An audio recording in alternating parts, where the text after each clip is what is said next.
भीष्म जी ने धृतराष्ट्र को संधि के विषय में बहुत समझाया।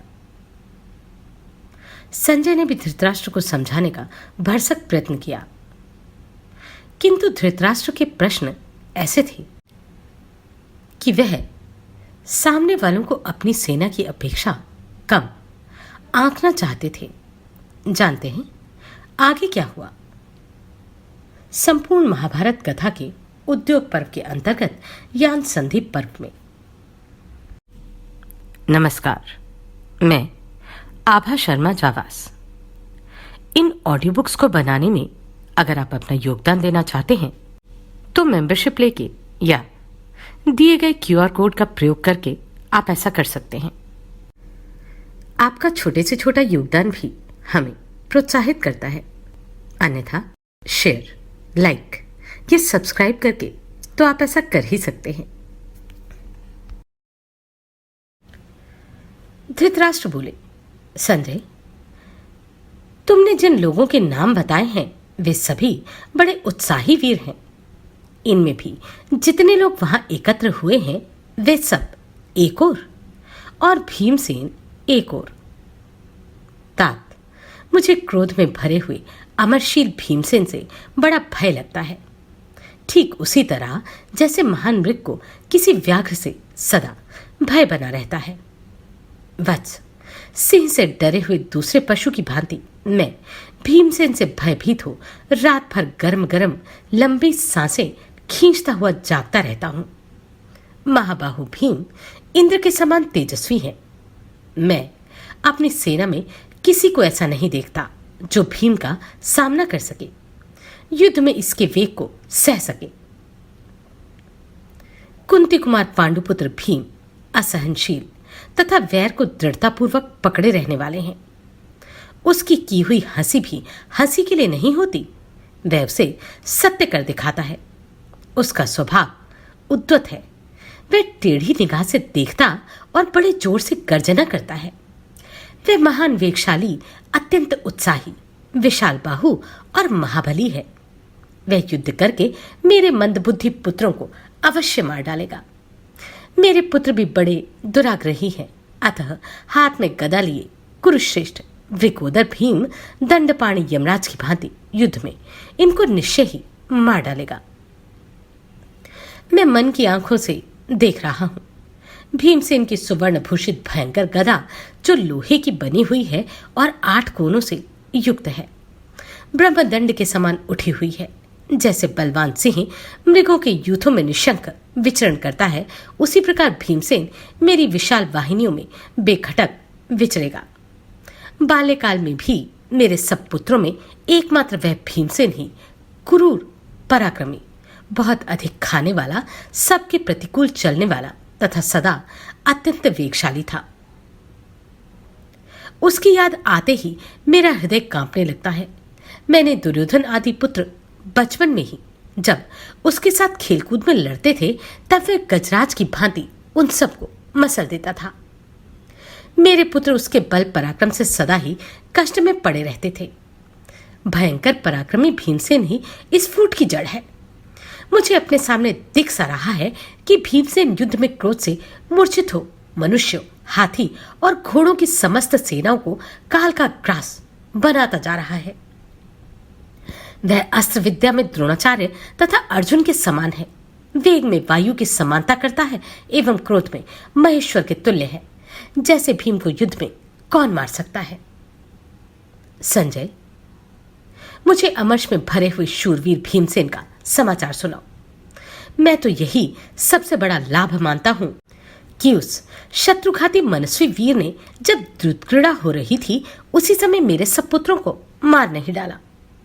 जिसने पूर्व काल में भयंकर बलशाली यक्षों तथा राक्षसों का वध किया है, युद्ध में उसका वेग कोई मनुष्य कैसे सह सकेगा?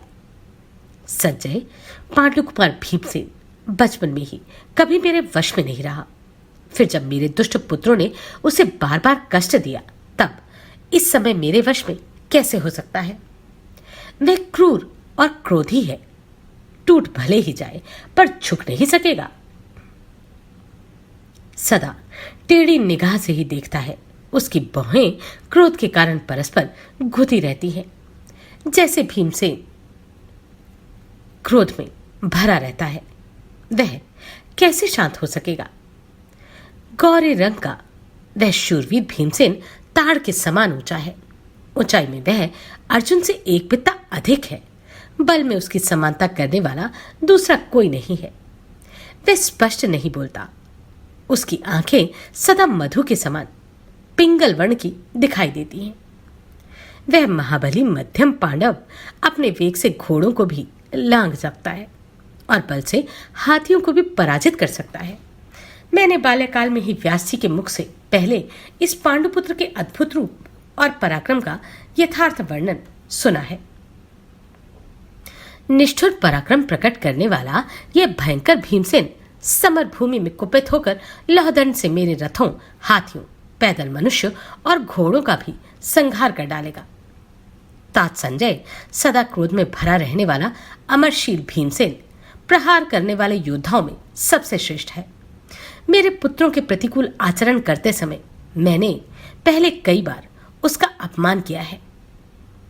उसकी लोहे की गदा सीधी, मोटी, सुंदर पार्श्व भाग वाली और सुवर्ण से विभूषित है।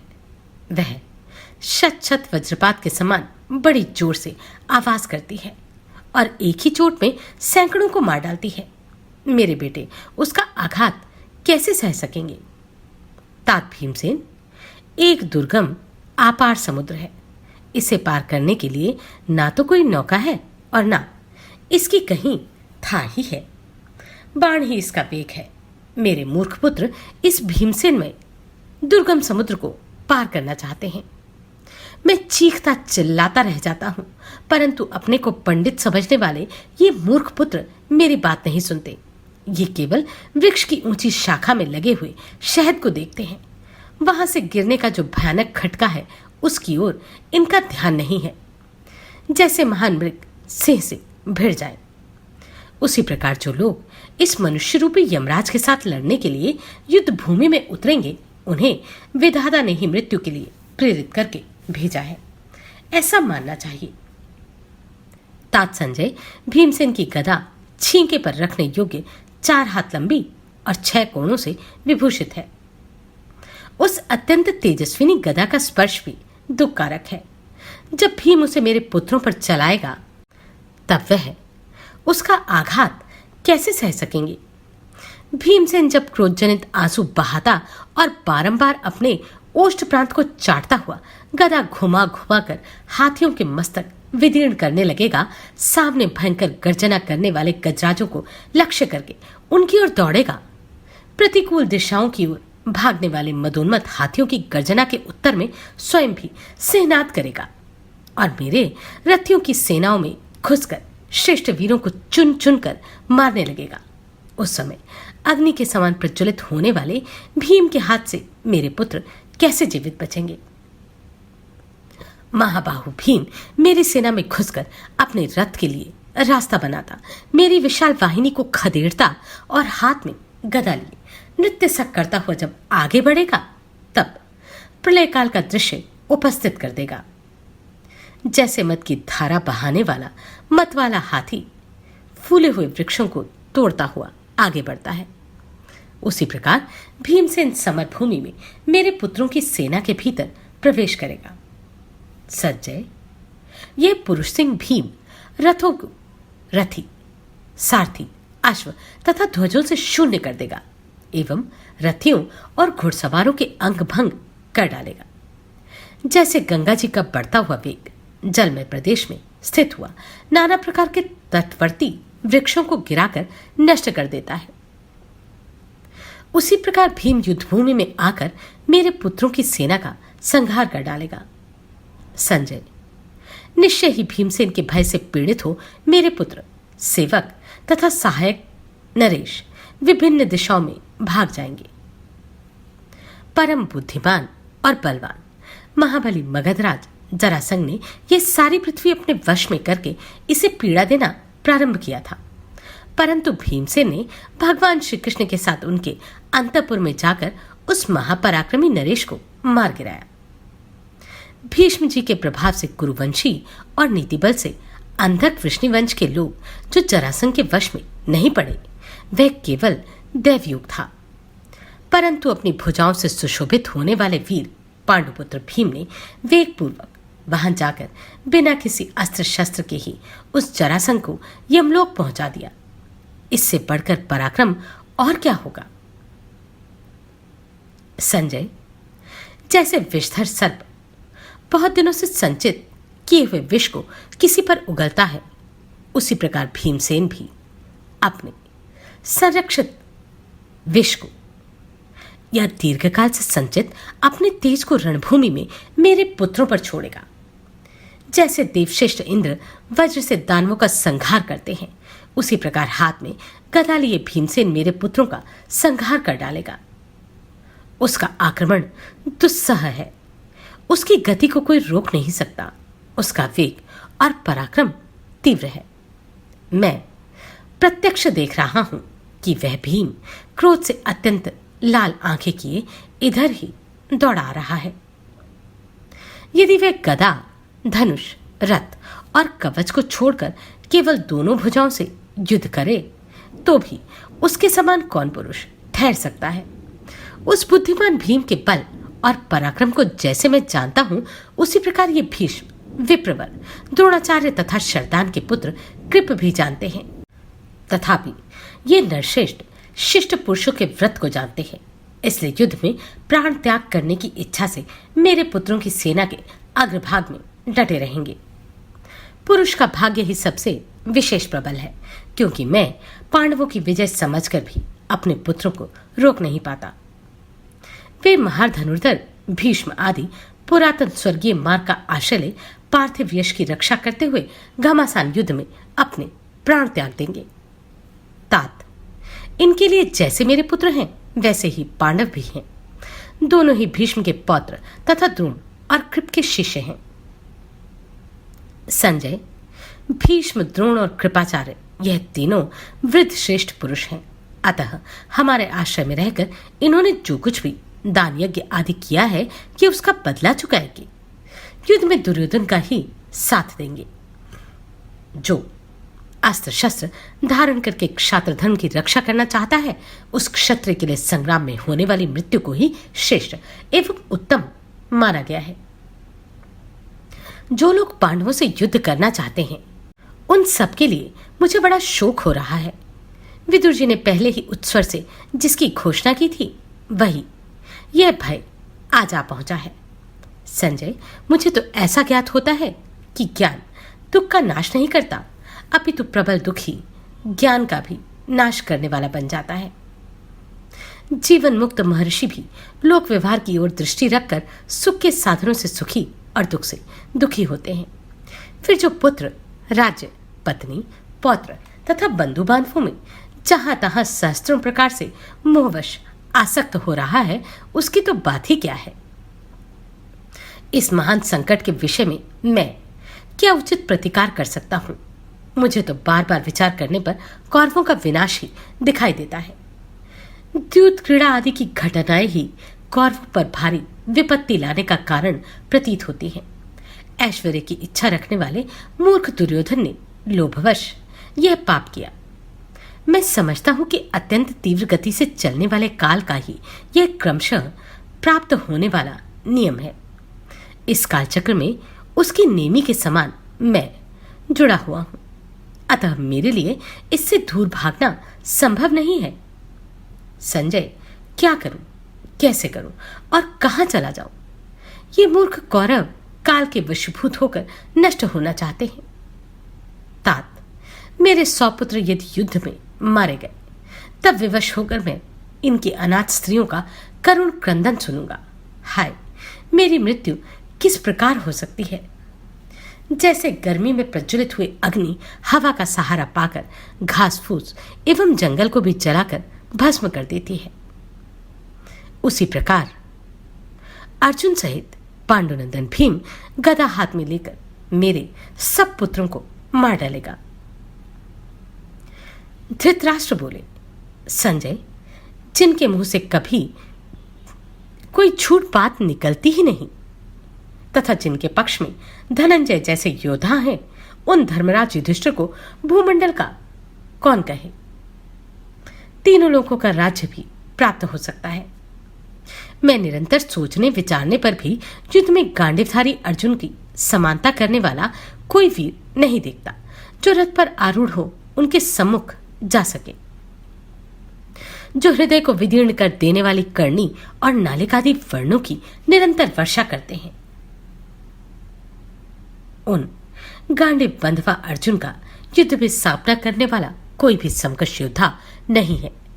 यदि बलवानों में श्रेष्ठ अस्त्र विद्या के पारंगत विद्वान तथा युद्ध में कभी पराजित न होने वाले मनुष्यों में अग्रगण्य वीरवर द्रोणाचार्य और कर्ण अर्जुन का सामना करने के लिए आगे बढ़े, तो भी मुझे अर्जुन पर विजय प्राप्त करने में महान संदेह रहेगा।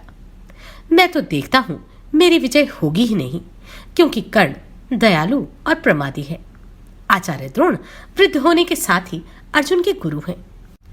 कुंतीपुत्र अर्जुन समर्थ और बलवान है। उनका धनुष भी सुदृढ़ है। वे आलस्य और थकावट को जीत चुके हैं। अतः उनके साथ जो अत्यंत भयंकर युद्ध छिड़ेगा, उसमें सब प्रकार से उनकी ही विजय होगी। समस्त पांडव अस्त्र विद्या के ज्ञाता, शूरवीर तथा महान यश को प्राप्त है। वे समस्त देवताओं का ऐश्वर्य छोड़ सकते हैं, परंतु अपनी विजय से मुंह नहीं मोड़ेंगे। निश्चय ही द्रोणाचार्य और कर्ण का वध हो जाने पर हमारे पक्ष के लोग शांत हो जाएंगे, अथवा अर्जुन के मारे जाने पर पांडव शांत हो बैठेंगे। परंतु अर्जुन का वध करने वाला तो कोई है ही नहीं। उन्हें जीतने वाला भी संसार में कोई नहीं है। मेरे मंदबुद्धि पुत्रों के प्रति उनके हृदय में जो क्रोध जाग उठा है, वह कैसे शांत होगा। दूसरे योद्धा भी अस्त्र चलाना जानते हैं, परंतु वे कभी हारते हैं, कभी जीतते भी हैं।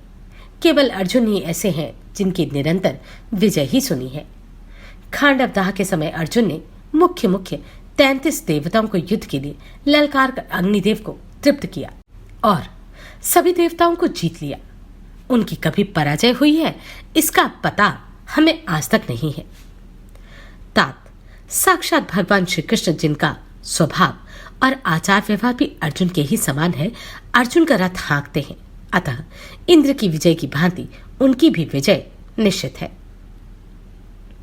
श्री कृष्ण और अर्जुन एक रथ पर उपस्थित हैं और गांडीव धनुष की प्रत्यंचा चढ़ी हुई है।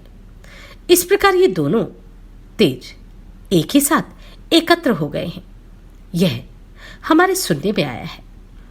हम लोगों के यहाँ ना तो वैसा धनुष है, न अर्जुन जैसा पराक्रमी योद्धा है, और ना श्री कृष्ण के समान सारथी ही है। परंतु दुर्योधन के वशीभूत हुए मेरे मूर्ख पुत्र इस बात को नहीं समझ सकते। तात संजय अपने तेज से जलता हुआ वज्र किसी के मस्तक पर पड़कर संभव है कि उसके जीवन को बचा दे, परंतु किरीटधारी अर्जुन के चलाए हुए बाण जिसे लग जाए उसे जीवित नहीं छोड़ेंगे। मुझे तो वीर धनंजय युद्ध में बाणों को चलाते, योद्धाओं के प्राण लेते और अपनी बाण वर्षा द्वारा उनके शरीरों से मस्तकों को काटते हुए प्रतीत हो रहे हैं। क्या गांडीव धनुष से प्रकट हुआ बाणमय तेज सब और प्रज्वलित सा होकर मेरे पुत्रों की विशाल वाहिनी की युद्ध में जलाकर भस्म कर देगा। मुझे स्पष्ट प्रतीत हो रहा है कि श्री कृष्ण के रथ संचालन की आवाज सुनकर भरतवंशी की यह सेना सव्यसाची अर्जुन के भय से पीड़ित और नाना प्रकार से आतंकित हो जाएगी। जैसे वायु के वेग से बढ़ी हुई आग सब ओर फैलकर प्रचंड लपटों से युक्त हो घास फूस अथवा जंगल को जलाकर भस्म कर देती है, उसी प्रकार अर्जुन मेरे पुत्रों को दग्ध कर डालेंगे। जिस प्रकार शस्त्रपाणी किरीटधारी अर्जुन समर भूमि में रोषपूर्ण पहने बाण समूह को वर्षा करेंगे, उस समय विधाता के रचे हुए सर्वसंहारक काल के समान उसे पार पाना असंभव हो जाएगा। उस समय मैं महल में बैठा हुआ बार बार कौरवों की विविध अवस्थाओं की कथा सुनता रहूंगा। अहो, युद्ध के मुहाने पर निश्चय ही सब ओर से भरतवंश का विनाश आ पहुंचा है। धृतराष्ट्र का मन बहुत मलिन था, या वह सच में कुछ कर नहीं पा रहे थे। धृतराष्ट्र ने कर्ण, दुर्योधन को अपने भार के तले दबाकर युद्ध के लिए प्रेरित किया। धृतराष्ट्र किसी पर विश्वास नहीं करते थे। उन्होंने पहले भीष्म, द्रोण और कृप का अपमान किया, यह कहकर कि वह तो युद्ध में हमारे लिए डटे ही रहेंगे क्योंकि वह धर्म को जानते हैं। इसके पश्चात उन्होंने यह भी कह दिया कि ये समस्त वीर मारे जाएंगे। उनके मन के किसी एक कोने में ऐसा भी था कि यदि किसी भी तरह भीम या अर्जुन मारे जाते हैं तो पांडव समाप्त हो जाएंगे और मेरे पुत्र इसी प्रकार राज्य का भोग करेंगे। क्या यह काल का घटनाक्रम था या समय का फेर जिससे कोई बाहर नहीं आ सकता था? इस युद्ध के लिए अनेक प्रकार के उपाय पहले ही किए जा चुके थे और इस युद्ध में लाने के लिए जो कटुता थी वह भी पहले ही की जा चुकी थी। तो क्या अब इन सब के भाग्य में इस महान युद्ध को भोगना ही लिखा था? जानते हैं और क्या क्या घटित हुआ अगले अध्याय में।